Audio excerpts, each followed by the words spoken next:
Le show de moto est rendu possible grâce à la participation de Honda, Harley-Davidson et Yamaha.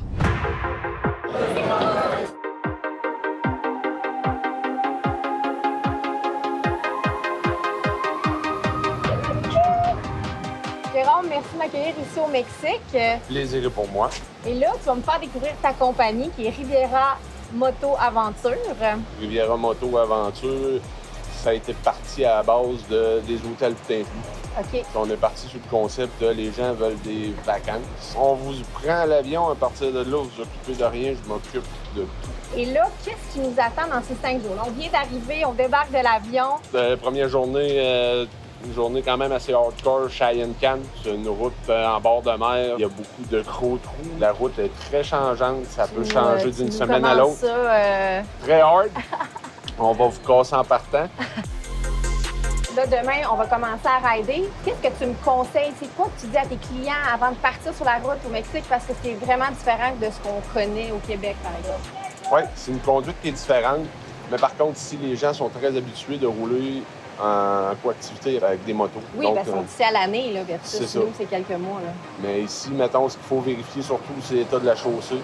Si tu vois un trou d'eau qui passe pas dedans, le moins tu l'évites le plus possible. On sait jamais quelle profondeur qu'il y a. C'est une adaptation. Je te dirais que la première journée, c'est peut-être étourdissant un peu. Là. Un peu étourdissant, mais ensuite, là, tu fais OK, ça va avec le flot.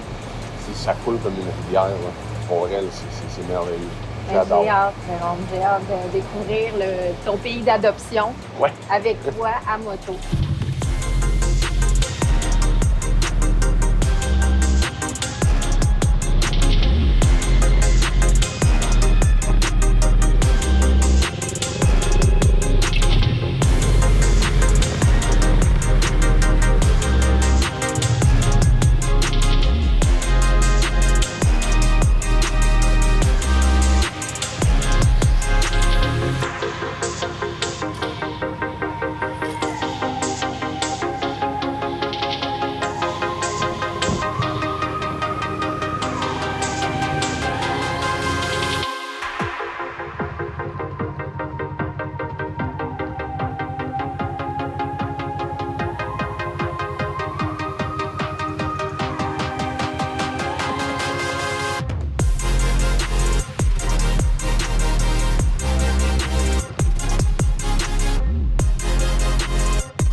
En moto pour découvrir des endroits comme ça.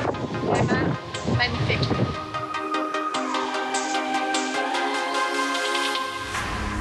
C'est le jour 2, on part de Tulum. On s'en va dans un petit village en bordure de mer. J'ai très hâte de voir où on s'en va. Jérôme est un guide vraiment avenant, il pense à tout. Il a à cœur le bien-être de ses clients et ça paraît. Il est très rassurant aussi parce qu'on le sait, plusieurs personnes vont se méfier du Mexique. Pourtant, c'est un pays super accueillant, les gens sont très gentils. On se fait guider et on a juste à conduire notre moto, admirer les paysages. Pour vrai, c'est un charme.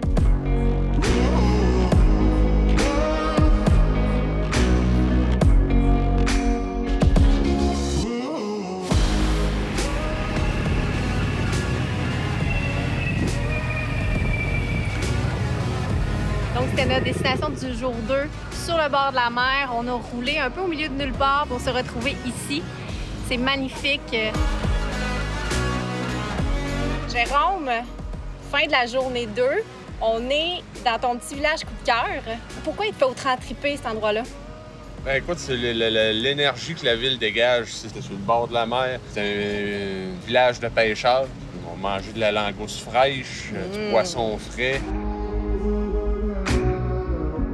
Je vais revenir sur la journée 1. C'est une journée très, très technique. J'ai adoré ça, là. Puis de se promener entre les trous d'eau, debout. C'était vraiment super, très technique. Je trouve que ça a commencé en force. Après ça, le jour 2, ça a été plus calme. Ça a fait du bien. Mais le jour 1, c'était fou de se promener dans ce parc national-là. Oui, puis écoute, ça, Punta Island, c'est vraiment un petit joyau de la réserve de Cheyenne-Can. On a même roulé entre la lagune et la mer. Oui, des fois, il y avait de l'eau des deux côtés. C'était incroyable. Puis c'est ça, là-bas, c'est de la pêche, donc tout ce qui est fruits de mer aussi, c'est frais, de la On pieuvre. a bien mangé. C'est ça qui est le fun avec ton offre, c'est que c'est adaptable à tout le monde, selon les goûts, selon le niveau. Oui.